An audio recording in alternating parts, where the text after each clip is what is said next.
The Silk Road, a journey connecting history and the world, began with the emergence of silk, a shimmering, soft, and precious fabric once seen as a symbol of wealth and sophistication. Silk first appeared in China around 2700 BCE, tied to the legend of Lady Lizu, who discovered how to raise silkworms and weave silk. For centuries, the secrets of sericulture were tightly guarded, making China the sole supplier of this luxurious commodity to the world. In a fictional interview, a silk weaver from the 3rd century BCE, Madame Lianhua, shared, "My family has lived off silkworms for generations. Every roll of silk is treated like a treasure.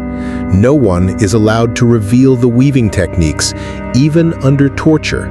We know that if the secret gets out, the world won't need Chinese silk anymore."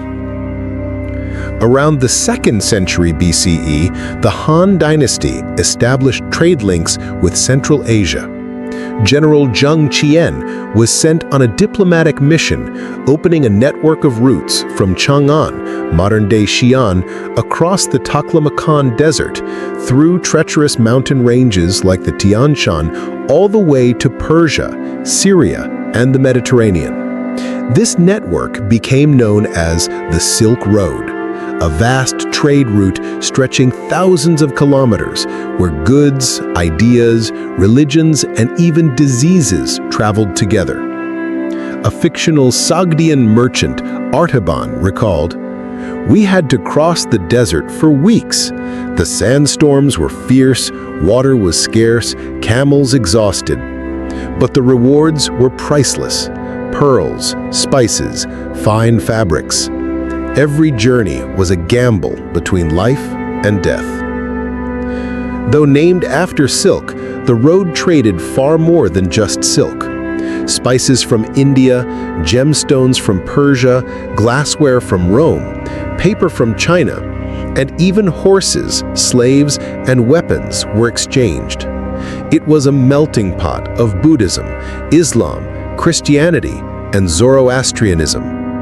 Oasis cities like Samarkand, Bukhara, and Kashgar became global hubs of commerce and culture. In a simulated historical memory, the Buddhist monk Yuanzang was asked, "Master, why did you travel westward?" He replied, "Because truth has no borders. The Silk Road is a corridor of the Dharma. I met people who had never heard of Buddhism, but they all had kind hearts. Thanks to silk, the teachings followed."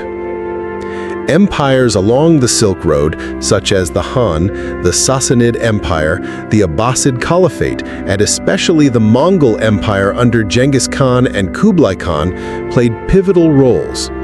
They controlled the route, taxed traders, and simultaneously protected them. Under the Mongols, the road reached its peak, enjoying an unprecedented period of peace and stability. A recreated Mongol soldier, Batu, stated, "Wherever we went, we set up trade posts. Anyone who wanted to trade paid taxes, but we protected them from robbers. We established Pax Mongolica, Mongol peace." Marco Polo, the Venetian merchant, was one of the most famous Westerners to put foot in China via the Silk Road. His accounts of the Yuan dynasty's palaces, paper money, gunpowder, and Chinese culture astonished Europe. Not just goods, but knowledge, technology, and even noodles made their way from east to west. In an imagined recording, Marco Polo recounted, "I saw lanterns lighting thousands of streets, soldiers using gunpowder, people paying with paper. Nothing like that existed in Venice. When I returned and told the tale, no one believed me. But China, they were centuries ahead of us." By the 14th century, the Silk Road unwittingly became a path of devastation when the plague, the Black Death, spread from Central Asia to Europe via trading caravans. 1/3 of Europe's population perished. Trading cities turned desolate. Trust between people eroded, and the routes were gradually abandoned. A Persian physician described, "It began with a few fevers, then entire villages fell ill. Anyone carrying goods from the east was suspected. Trade collapsed. Even the wealthy feared the marketplace. Silk now carried the scent of mourning." The Mongol Empire weakened and fragmented. The Yuan dynasty was replaced by the inward-looking Ming dynasty. Many trade posts were destroyed during conflicts. The grandeur of the Silk Road faded beneath the sands of time. In the 15th to 16th centuries, European nations like Portugal and Spain discovered sea routes to India and China.